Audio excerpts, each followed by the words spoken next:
guys! Welcome to my channel. It's me again, si Ria Alipong. Hello mga Alipong. Nandito po ako ngayon, Sabado, sa Unida Three-Lane Ministry. Dito po yung sa may 3-lane 2, Cavite, Imus Cavite. Sinapo ko dito ng kuya ko para ayos siya ng electrical. Okay.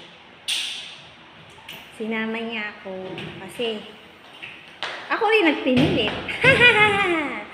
Hello guys, papakita ko sa inyo itsura ng pastoral. Okay?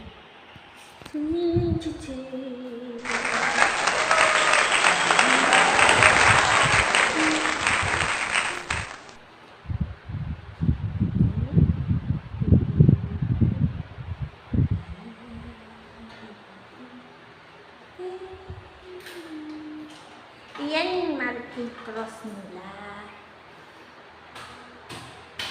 Stage yan ng kapag linggo na sumasamba kami rito.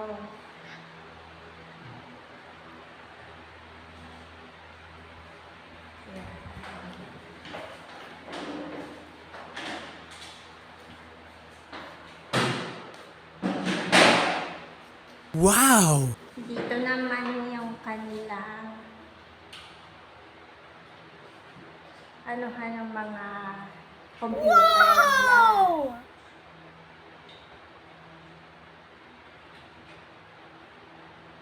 Ito naman yung kanilang stage. Kapag sinasama ako dyan ni Kuya, dito ako umuupo. Dito. Sa gilid na gilid. Diyan. Mas gusto ko kasi dyan yung sumalampak sa upo, sa sahig. Ang kanilang Bible.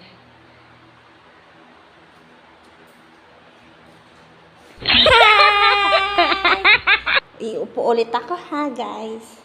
Dito. Paborito ko ritong umupo. Kasi po, itong Unida, isa rin po sa mga tumulong sa akin nung walang-wala ako noon. Yung na-abandon na ako, yung as in, hindi na ako inano ng mga kamag-anak ko. Peace po ulit. Ni Marites ko na yung sarili kong buhay.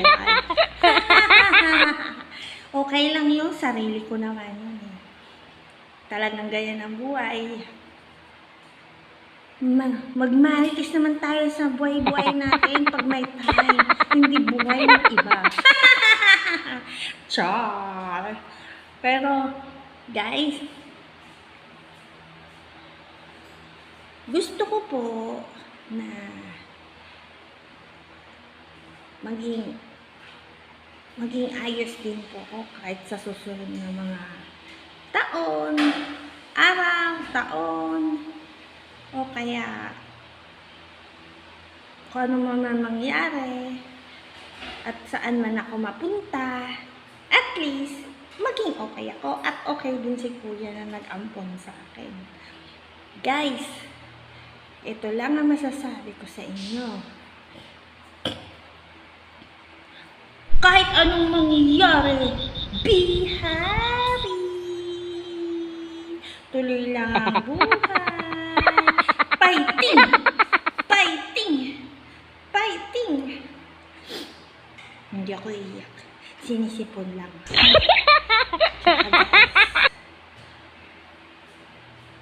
Yun lang. Always akong mag-pray. Kayo rin guys. Always kayong mag-pray kay God. Kahit wala kayong hinihiling o kahit na wala kayong karamdaman, basta pray lang. Pray lang ng pray. Always. The best yan kay Lord. Yan ang gusto niyo. Okay? Kaya, don't forget to like and subscribe my YouTube channel. Dito lang po kay Ria Alipong and friend. Thank you guys! Salamat po sa inyong lahat! And God bless!